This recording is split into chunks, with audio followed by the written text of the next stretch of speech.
Derribado por una fuerza invisible. Destruido por una explosión catastrófica. Destrozado en pleno vuelo. Los científicos investigan los misterios de algunos de los peores accidentes aéreos del mundo. Y buscan un descubrimiento que haga que tu próximo vuelo sea mucho más seguro. 2 de agosto de 1985. Es un día soleado en Dallas, pero por la tarde el clima cambia. Se aproximan nubarrones en lo que será un día negro para la aviación.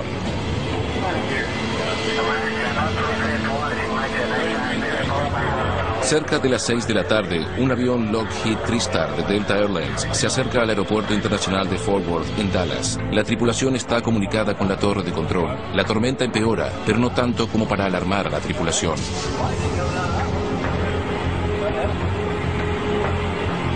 Continuaron con el aterrizaje.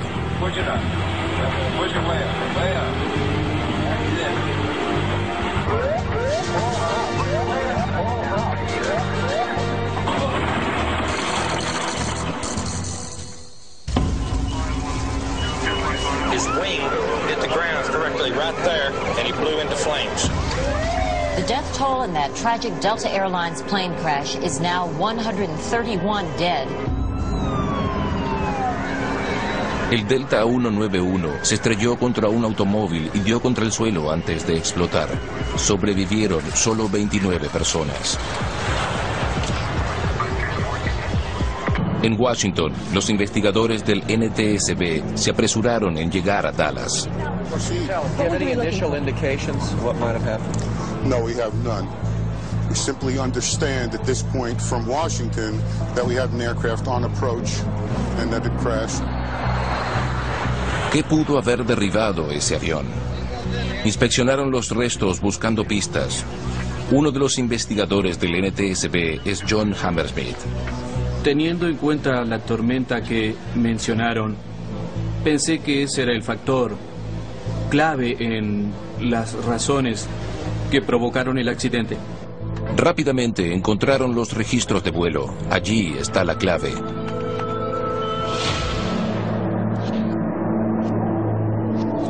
Los registros de vuelo indican que segundos antes del accidente, el piloto tenía problemas para controlar el avión.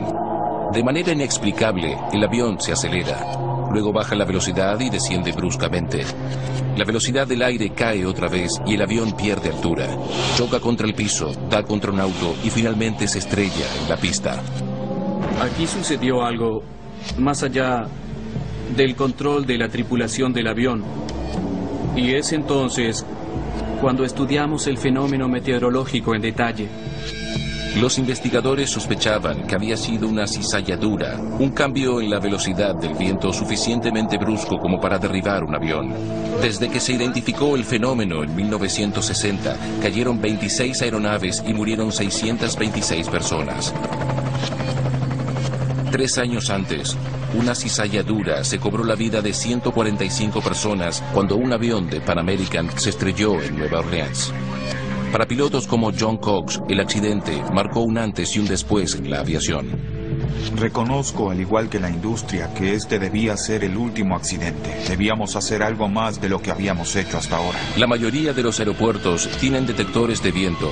Dallas tiene 5, pero ninguno detectó el cambio en el viento a tiempo.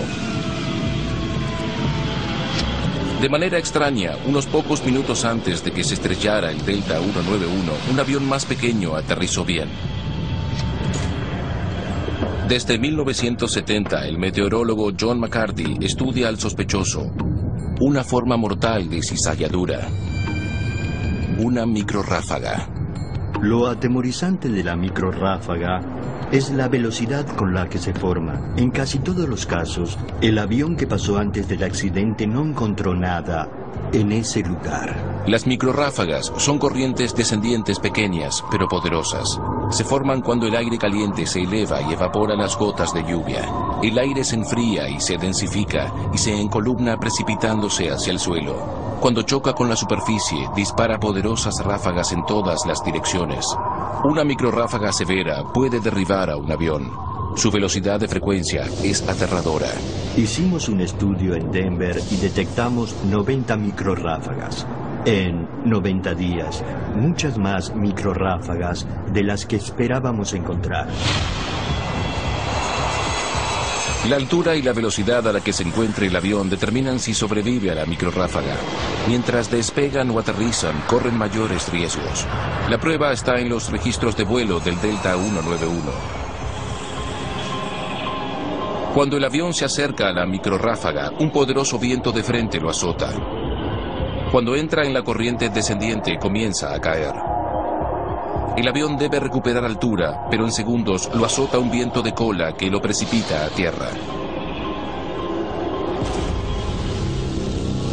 Con la información del registro de vuelo, el avión comienza con el programa de emergencias. Hay dos soluciones claras. Primero, evasión. Si sabes que la microrráfaga está allí, no vayas, aléjate, desvía el avión. Pero si no la puedes evitar, entonces no intentes aterrizar. Hay que evitar que se produzca el encuentro. Hay que evadirla y mientras haces esto debes llevar al avión a su máximo rendimiento para evitar precipitarte. Para sobrevivir a una microrráfaga, el piloto debe saber que está allí. Para fines de la década del 80, los avances en los radares en tierra permitían identificar las microrráfagas. La torre de control podía alertar a los pilotos, aunque no siempre a tiempo.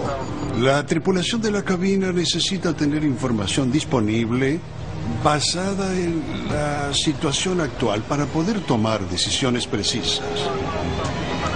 Con solo 10 segundos de alerta, un piloto puede evitar hasta la más fuerte de las microrráfagas.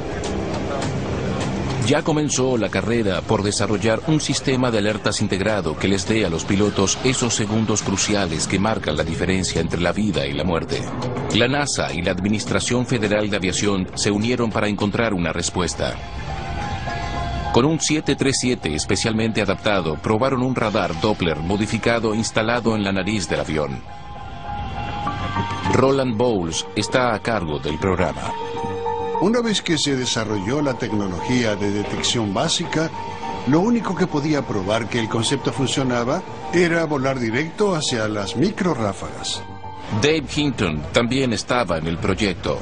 Volábamos bajo condiciones a las que no se suele exponer a un avión de pasajeros. Fue muy distinto a subirse a un 737 y que sirvan una bebida y un bocadillo. Nunca nadie había intentado algo como esto. Un viaje adrede hacia lo desconocido. Al encenderse los motores, nos acomodamos en el asiento y supimos que estábamos haciéndolo.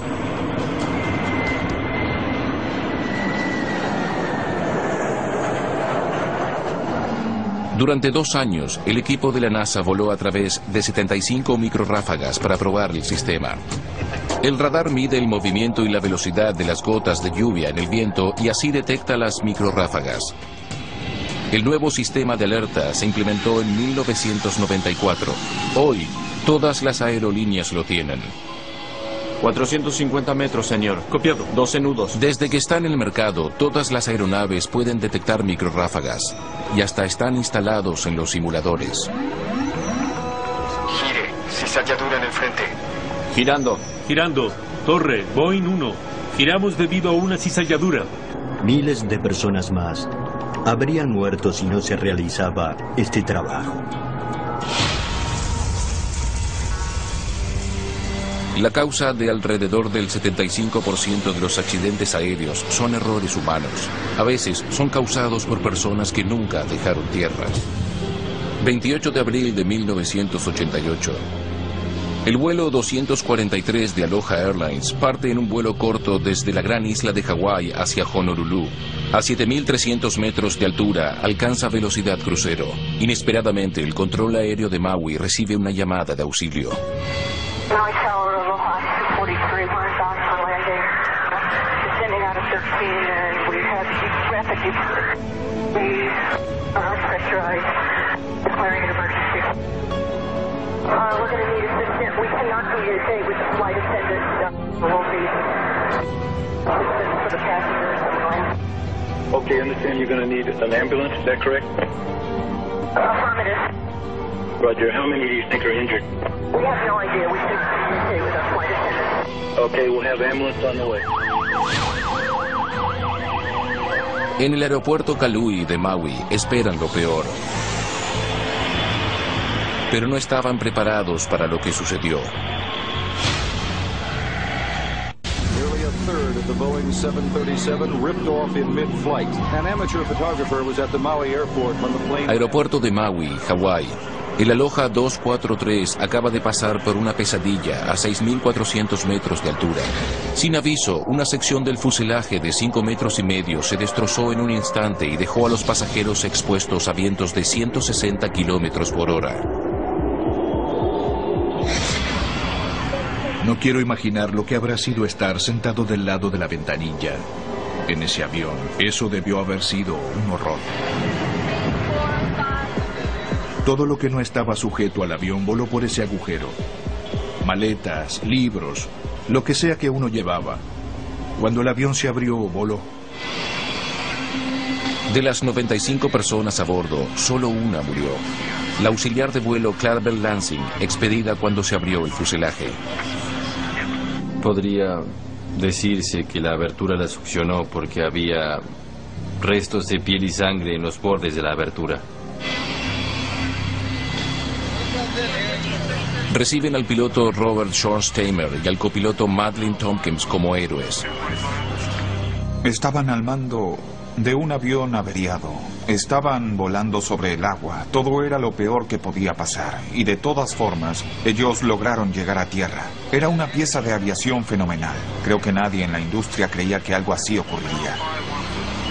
Barry Trotter está a cargo de la investigación. Debíamos averiguar por qué se había destrozado el techo. Hay muchos otros Boeing 737 en vuelo y debíamos encontrar la causa de este destrozo. Comenzaron por investigar el avión. Tenía 19 años de antigüedad y estaba cerca de retirarse. Descubrieron que tenía registrados más de 89,000 despegues y aterrizajes. El segundo avión más usado del mundo. Cada vez que la cabina se presuriza y despresuriza, el fuselaje se expande y se contrae. Sin mantenimiento, aparecen las grietas y se desgasta el metal. El desgaste podía ser una razón, la corrosión otra, porque el avión solía volar sobre agua salada y la sal corroe el metal. Encontramos muchas grietas en los remaches.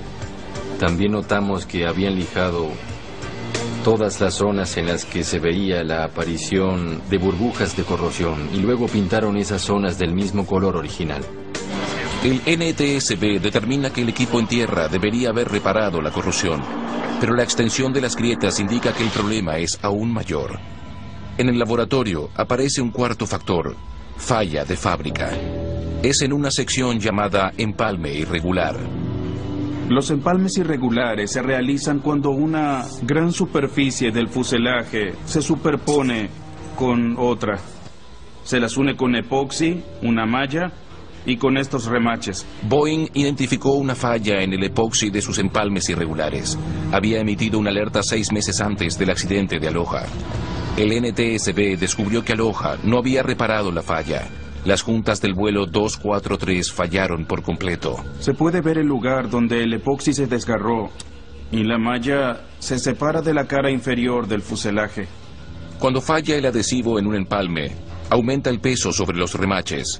Esto genera tensión en el metal circundante, lo que deriva en grietas y desgaste del metal. La estructura propia del avión, sin quererlo, es un factor que empeora la tensión. Todos los remaches tienen la cabeza fresada, es decir, nivelada con el fuselaje. Pero debajo de la superficie, el orificio tiene bordes afilados que pueden agrietarse. Algunas grietas son visibles, otras no. Vuelo tras vuelo, las grietas se agrandan hasta que un día comienzan a unirse. Cuando la grieta comienza a agrandarse, se encuentra con otra grieta, que a su vez se encuentra con otra más. Y así, en vez de ser pequeña de menos de 1 centímetro, la grieta se multiplica, centímetro tras centímetro, hasta que mide metros. El Aloha 243 en realidad sufrió miles de cortes.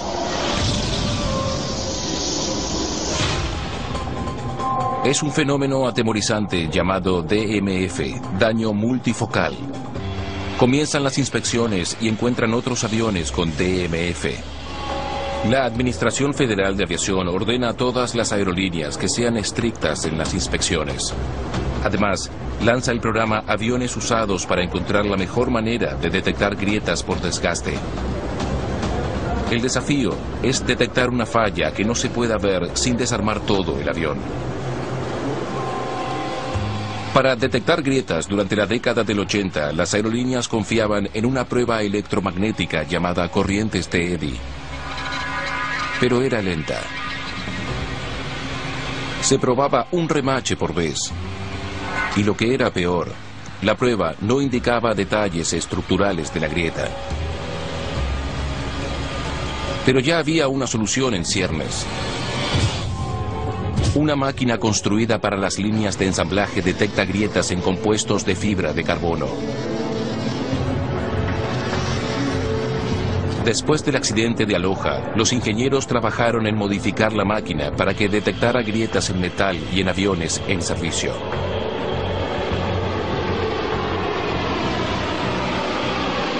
Tomó 7 años de investigación y desarrollo encontrar la respuesta. Se llama EMA, escáner móvil automático.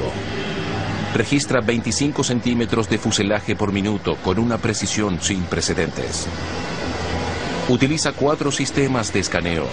Detecta grietas por desgaste, corrosión y fallas en las juntas antes de que lleguen a extenderse y ser peligrosas. Es decir, un examen del avión. Los métodos de inspección, los procesos y las herramientas que usábamos realmente cambiaron después de Aloha. Hoy, EMA es una de las tantas máquinas utilizadas en las inspecciones de aviones, todo para asegurar que Aloha siga siendo un accidente único en sus características.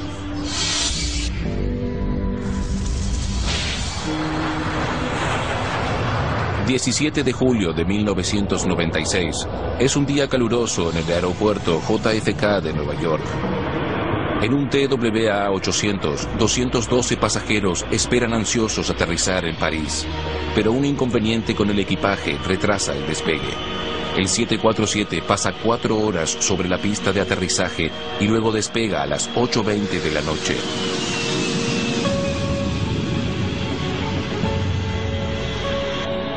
Minutos más tarde, otros pilotos contactan a la torre de control con terribles noticias.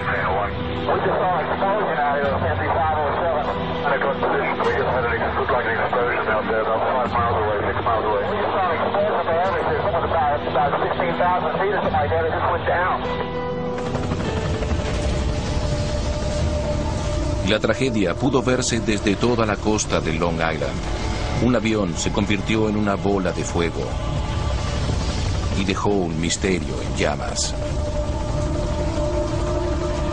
12 minutos después de despegar de Nueva York, un avión de pasajeros explota sobre el Atlántico.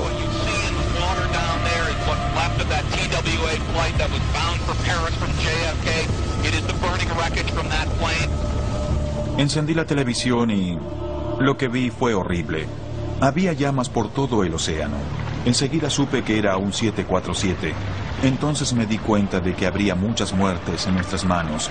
Me resistí a ir al lugar del accidente. Bob Benson y el NTSB se apresuraron en llegar al lugar, pero los rumores llegaron primero. La gente decía que había caído un rayo, que había sido un meteorito. Y decían, quizás el teléfono celular de algún pasajero causó la explosión. Se decían tantas cosas que tuvimos que descartar algunas. Todo lo que saben es el total de muertos. Había 230 personas en el avión y ningún sobreviviente. Solo una buena noticia. Los restos están a solo 30 metros de profundidad y era sencillo encontrar los registros de vuelo. 7 días más tarde encontraron las cajas y esperaban descubrir lo ocurrido. Fue en el hotel. Eran cerca de las 8 de la noche. Me llamaron y esperaba que los registros estuvieran bastante dañados y difíciles de reconocer, pero no fue así. estaban casi intactos y nos alegramos de verlos. Pero las cajas negras registraron un vuelo normal hasta los 3.900 metros y luego nada. Cuando noté que los registros no serían de mucha ayuda, supe que nos esperaba un largo trayecto. Solo quedaba una manera de resolver el misterio: recoger todos los restos del avión desparramados en el fondo del océano. Semana tras semana, los rescatistas traían pieza tras pieza. Recuperamos el 95% del avión, lo cual fue muy notable. Y fue muy importante poder recuperar cada trozo de material del fondo del mar. En un hangar de Long Island guardan el 1.000.000 de piezas del rompecabezas. Con trabajo arduo, los investigadores comienzan a reensamblar el fuselaje. Cuando lo ves en 3 dimensiones, puedes notar qué falló primero, qué falló después, y después de eso y más tarde, y qué fue lo que realmente terminó por destrozar el avión. Después de 4 meses de minuciosa reconstrucción, apareció un patrón en el avión reconstruido. Jim Walday, metalúrgico del NTSB. Pudimos observar el patrón de fractura en todas estas piezas, hacia una posición justo en la columna frontal del ala, y pudimos ver cómo se inclinó hacia el frente el miembro frontal del tanque de combustible. A partir de eso, determinamos que los destrozos en el avión comenzaron aquí, en la sección central del tanque. Los investigadores recordaron un accidente similar ocurrido algunos años antes. El tanque de combustible del ala central explotó cuando este 737 aterrizaba en Manila. ¿Pero por qué? El combustible para aviones está diseñado para ser mucho menos inflamable que el regular. Y los registros de ambos aviones indicaban que los 2 tanques fatales estaban casi vacíos. Volar con el tanque vacío no es extraño. Un 747 lleva más de 189.000 litros de combustible, el doble de lo que necesita para cruzar el Atlántico. Pero un tanque vacío contiene algo: aire, y el aire tiene oxígeno. Si se calienta, cualquier resto de combustible se transforma en vapor. La mezcla de vapor de combustible con oxígeno es una receta para una explosión. Ambos aviones estuvieron esperando en la pista y algo debe haber calentado los tanques. Debajo de los tanques, en la parte central del ala, hay unidades de refrigeración. Estas unidades purgan el aire que proviene de la turbina y proveen de aire fresco a los pasajeros. Además, estas unidades generan mucho calor, que llega al tanque y aumenta la inflamabilidad del vapor de combustible. ¿Es posible que la explosión de un tanque de combustible derribe a un avión? Hicieron una prueba. Catastrófico, así es. Pero, ¿qué pudo iniciar la explosión? Bob Swaim, del NTSB, tiene una teoría. Seguía llegando a un punto en el cual no había posibilidad, y lo repetía una y otra vez, y decía que se trataba de algo eléctrico. Centímetro tras centímetro, Swaim revisó kilómetros del cableado. Había grietas en el aislamiento y se podía ver el cobre. Podía haber sido un cortocircuito. Pronto notamos que las condiciones del cableado de ese avión eran bastante malas. La pieza final del rompecabezas, los cables que llegaban al sensor de combustible del tanque del ala central, están gastados. Una vez que el cobre está expuesto, cualquier material conductor puede llegar a producir un cortocircuito. Habría sido como colocar una toma de electricidad en corto en una atmósfera inflamable y hacer que esa toma saque chispas una y otra vez. Miles de aviones vuelan todos los días con tanques de combustible vacíos. ¿Cómo prevenir otra tragedia?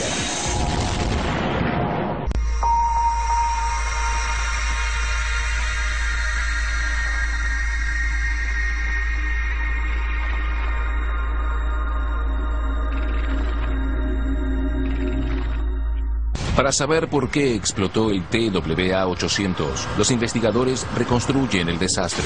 Descubren que lo que derribó al avión fue una chispa en un tanque de combustible vacío.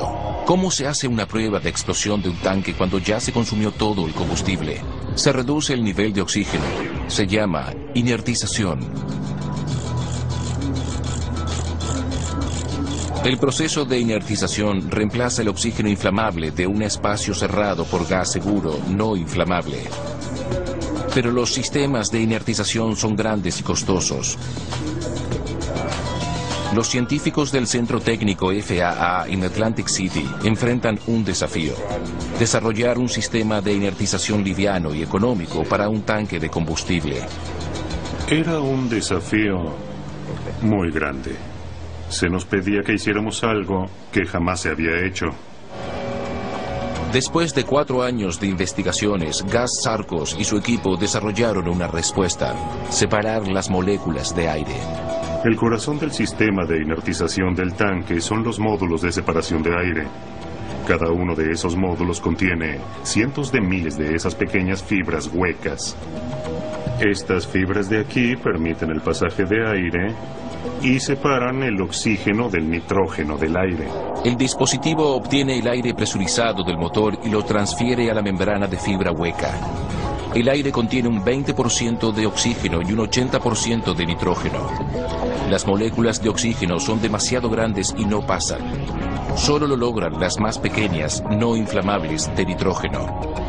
Pasan a través de la membrana y luego las canaliza dentro del tanque de combustible vacío. Imposible que se encienda.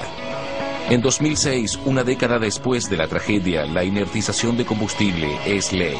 Ahora, todos los aviones tienen este sistema automático. Boeing, además, equipó a todos los Boeing 737 y 747 de su flota por miles de millones de dólares. 20 de diciembre de 1995. El vuelo 965 de American Airlines parte desde Miami hacia Colombia. A bordo, 163 pasajeros, muchos de ellos de vacaciones por Navidad. A las 9:41 de la noche, la torre de control aéreo de Cali pierde contacto con un vuelo.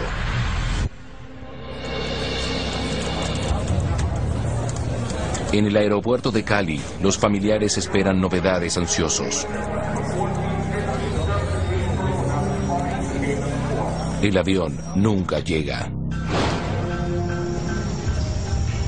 Al día siguiente, encuentran el 757 perdido en lo alto de una montaña fuera de curso al este de Cali. Solo 4 personas sobrevivieron. He perdido también a mi esposa y a mi hijo. Para poder brindarles esta entrevista, ha sido el milagro que se ha realizado. El investigador Steve Corey llega a Colombia al día siguiente.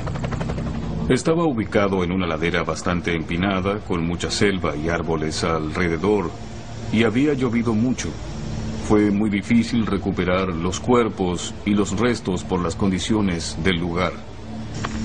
El equipo de Corey encuentra la caja negra del avión y la razón por la que se salió de curso.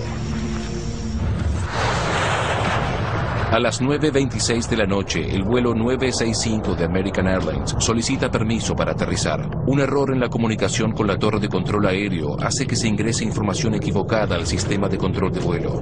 A las 9:37, el avión gira alejándose de Cali y tras un semicírculo se dirige hacia las montañas del este. A las 9:41, la tripulación nota que no está en el curso correcto, pero ya estaba a segundos de estrellarse contra la montaña.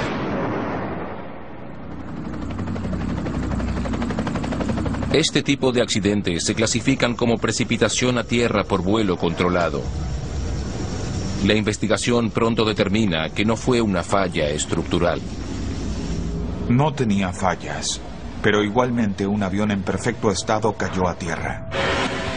El AA-965 es solo la última víctima de las precipitaciones a tierra por vuelo controlado. En la década del 60, los vuelos comerciales aumentaron y también este tipo de accidentes. La mayoría eran causados por pilotos desorientados en lugares de baja visibilidad.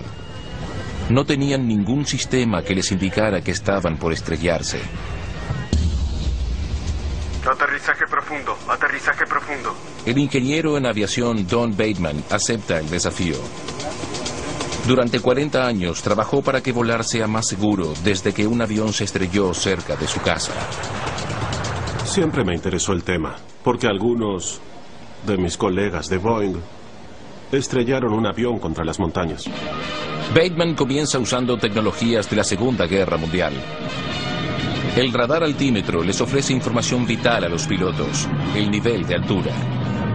Demostró salvar vidas entre los bombarderos que aterrizaban por las noches y en mal clima. Usando la vieja tecnología, Bateman comienza a trabajar en un nuevo descubrimiento.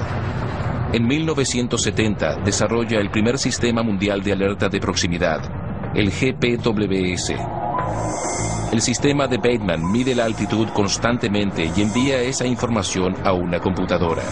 La computadora compara la altitud del avión con la velocidad y la tasa de descenso. Si el avión desciende demasiado rápido o el terreno cambia de repente, el GPWS emite una alarma. Boeing fue el primer fabricante en equipar toda su flota nueva con GPWS. En 1974, la Administración Federal de Aviación dictaminó que todas las aeronaves debían tener este sistema. El resultado fue una disminución significativa en la frecuencia de este tipo de accidentes. Para 1995, los aviones de Estados Unidos estaban equipados con GPWS desde hacía años. Entonces, ¿por qué el sistema no salvó al vuelo 965? El vuelo 965 de American Airlines se estrella contra una montaña en Colombia a pesar de recibir una alerta del sistema de proximidad a tierra. Recibieron una alerta del sistema que indicaba proximidad con tierra. Según recuerdo, fue durante unos 15 segundos. Y reaccionaron correctamente ante esta alarma. Lograron elevar el avión y lo llevaron a su máxima potencia para lograr que el avión recupere altura. Eso no alcanzó porque no había tiempo.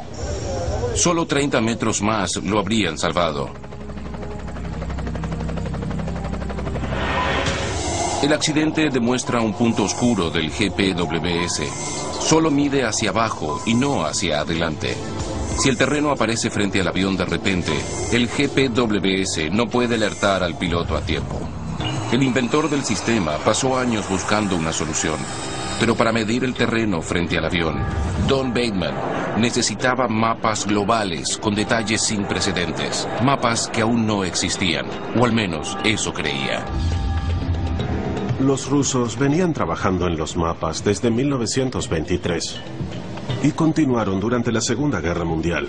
Tenían información de todo el mundo. Cuando terminó la Guerra Fría, comenzaron a venderla. Eso dio lugar a cosas que jamás había imaginado. Y convencí a mi compañía de que compráramos todo lo que pudiéramos. Bateman no solo consigue mapas del terreno, sino también tecnología que puede indicar la posición de un avión. La tecnología es otro derivado de la Guerra Fría. En 1983, el vuelo 007 de aerolíneas coreanas se desvía de su curso hacia espacio aéreo soviético. Lo derribaron y mataron a 269 personas. El incidente convence al presidente Reagan a hacer público un soporte de aviación militar llamado Sistema de Posicionamiento Global, o GPS.